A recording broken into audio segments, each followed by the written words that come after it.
David नाम का एक मौसम विज्ञानी एक सरकारी मिशन पर एक सुनसान द्वीप पर भेजा जाता है। उसका काम 1 साल तक वहां रहकर मौसम की जानकारी देना है। जहाज का कैप्टन एक्सेल उसे उस द्वीप पर छोड़ता है। जब वे द्वीप पर पहुंचते हैं तो उन्हें वहां कोई नहीं दिखता। थोड़ी दूर जाने पर उन्हें मौसम विभाग के लिए बनाया गया एक घर मिलता है, लेकिन वो अस्त व्यस्त पड़ा है। एक्सेल को लगता है कि ये जगह खतरनाक हो सकती है, पर डेविड रुकने का फैसला करता है। तभी उन्हें एक लाइट हाउस दिखाई देता है। वे दोनों वहां जांच करने जाते हैं और एक्सेल अपने लोगों को नाव पर वापस भेज देता है। लाइट हाउस के चारों ओर अजीबोगरीब हथियार लगे थे। अंदर उन्हें ग्रूनर नाम का एक व्यक्ति मिलता है जो खुद को लाइट हाउस का केयरटेकर बताता है। एक्सेल ग्रूनर को बताता है कि अब डेविड यहाँ काम करेगा। वो ग्रूनर से पिछले अधिकारी के बारे में पूछता है। ग्रूनर बताता है कि वो टाइफस बीमारी से मर गया और उसकी लाश समुद्र में खो गई। ग्रूनर की बातें एक्सेल को ठीक नहीं लगती और वो डेविड को वापस चलने के लिए कहता है, लेकिन डेविड नहीं मानता। विदा होते समय एक्सेल अपनी बंदूक डेविड को दे देता है ताकि वो खुद की रक्षा कर सके। डेविड अपने घर में सामान व्यवस्थित करता है। उसे पुराने अधिकारी की एक डायरी मिलती है जिसमें उसकी पत्नी की तस्वीर और कुछ रहस्यमयी प्राणियों के चित्र बने थे। वो उन चित्रों पर ज्यादा ध्यान नहीं देता और सो जाता है। अगली सुबह वो बाहर मौसम का जायजा लेने जाता है तो उसे रेत पर कुछ अजीब निशान दिखते हैं। जब वो दूरबीन से ग्रूनर को देखता है तो उसे ग्रूनर के अलावा एक और आकृति दिखाई देती है जो तुरंत गायब हो जाती है। रात में उसे अपने घर के बाहर कुछ हलचल सुनाई देती है। वो बेसमेंट में छिप जाता है और देखता है कि डायरी वाला एक प्राणी उसके घर में घुस आया है। एक और प्राणी दरार से उसे देखता है, जिससे डरकर डेविड चाकू से उसकी आंख फोड़ देता है और वो भाग जाता है। अगली सुबह डेविड को पता चलता है कि ये प्राणी सिर्फ रात में ही बाहर आते हैं। वो ग्रूनर के पास मदद के लिए जाता है, पर ग्रूनर उसे वहाँ से जाने के लिए कहता है। निराश होकर डेविड खुद को बचाने का फैसला करता है। वो अपने घर के चारों ओर खाई खोदता है, उसमें लकड़ियां और पेट्रोल डालकर रात में प्राणियों का इंतजार करता है। जब प्राणी आते हैं तो वो उन पर गोली चलाता है, लेकिन गोलियां खत्म हो जाती हैं। वो खाई में आग लगा देता है, जिससे सारे प्राणी भाग जाते हैं, पर उसका घर भी जल जाता है। डेविड को अपनी जान बचाने के लिए पूरी रात बाहर ही बितानी पड़ती है। अगली सुबह डेविड ग्रूनर को समुद्र की ओर जाते हुए देखता है। वो उसका पीछा करता है। रास्ते में एक समुद्री प्राणी उस पर हमला करता है, लेकिन डेविड खुद को बचा लेता है। ग्रूनर वहां आकर डेविड पर बंदूक तान देता है और उसे प्राणी को छोड़ने के लिए कहता है। ग्रूनर बताता है कि वो प्राणी उसे नुकसान नहीं पहुंचाएगा क्योंकि वो उसके साथ रहता है। वो डेविड को अपने लाइट हाउस में रहने की अनुमति देता है, लेकिन बदले में डेविड को अपना सारा सामान जैसे खाना, शराब, तंबाकू और गोलियां उसे देनी पड़ती हैं। लाइट हाउस में डेविड देखता है कि वो प्राणी उसके जले हुए हाथ को चाट रहा है, जिससे उसका घाव जल्दी ठीक हो रहा है। डेविड ग्रूनर से उस प्राणी के बारे में पूछता है। ग्रूनर बताता है कि उसने उसकी जान बचाई थी और तब से वो उसकी गुलाम है। ग्रूनर उसके साथ बहुत बुरा बर्ताव करता है। डेविड को समझ आता है कि जो प्राणी लाइट हाउस पर हमला करते हैं वे अपनी साथी को वापस लेने आते हैं। ग्रूनर डेविड को लाइट हाउस का ऊपरी हिस्सा दिखाता है। डेविड उससे पूछता है कि जब एक्सेल आया था तो वो उसके साथ वापस क्यों नहीं गया। ग्रूनर कहता है कि ये उसकी दुनिया है और वो यहाँ का राजा है। वो अपनी मर्जी से रहता है और कहीं नहीं जाएगा।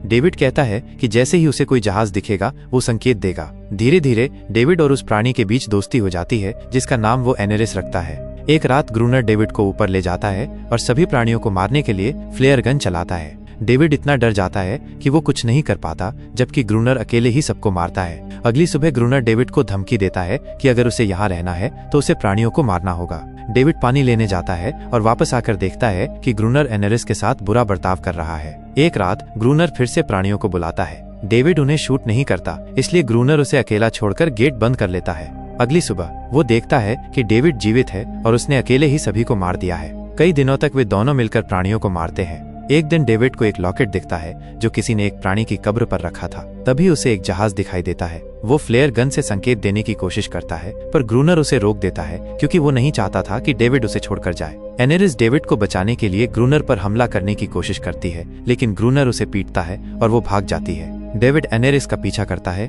और देखता है कि ग्रूनर ने उसे बहुत मारा है। वो उसके लिए बुरा महसूस करता है। डेविड ने एक हड्डी से छोटी नाव बनाई थी। एनेरिस उसे एक पुरानी नाव के पास ले जाती है, जिसे देखकर डेविड खुश हो जाता है। ग्रूनर बताता है कि ये एक पुर्तगाली जहाज की नाव थी जो तूफान में डूब गया था और उन पर प्राणियों ने हमला कर दिया था। ग्रूनर ये भी बताता है कि वे डायनामाइट ले जा रहे थे। डेविड ग्रूनर को डायनामाइट लाने के लिए मना लेता है ताकि वे एक ही बार में सारे प्राणियों को खत्म कर सकें। वे डायनामाइट ले आते हैं और लाइट हाउस के चारों तरफ लगा देते हैं, लेकिन उस रात कोई प्राणी नहीं आता। सर्दी बढ़ने लगती है और बर्फ गिरने लगती है। ग्रूनर को लगता है कि एनेरिस ने अपने साथियों को आने से रोक दिया है, इसलिए वो उसे फिर से यातना देता है। ग्रूनर एनेरिस को अपने साथियों को बुलाने के लिए मजबूर करता है और लाइट हाउस का गेट खुला छोड़ देता है। बहुत सारे प्राणी आने लगते हैं। एक प्राणी डेविड पर हमला करता है, पर वो उसे मार देता है और ऊपर आकर डायनामाइट को विस्फोट करने की कोशिश करता है।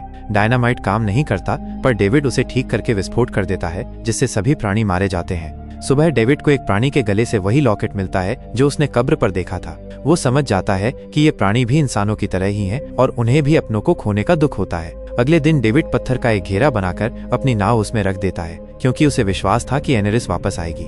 डेविड को ग्रूनर और उसकी पत्नी की एक फोटो मिलती है, साथ ही कुछ नोट भी मिलते हैं, जिससे उसे पता चलता है कि ग्रूनर असल में उससे पहले आया हुआ अधिकारी था। उसी शाम डेविड एनेरिस को उसके साथियों के साथ देखता है। एक प्राणी का बच्चा डेविड के पास आता है और उसकी नाव उठा लेता है। डेविड को समझ आता है कि ये प्राणी उन्हें कभी नुकसान नहीं पहुंचाना चाहते थे, बल्कि ग्रूनर ही उन्हें मारना चाहता था। तभी ग्रूनर वहां आता है और एनेरिस को टावर के अंदर जाने का आदेश देता है, पर इस बार एनेरिस उसकी बात नहीं मानती। ग्रूनर पागल हो जाता है और फ्लेयर गन से उन पर हमला कर देता है, जिससे वो बच्चा मारा जाता है।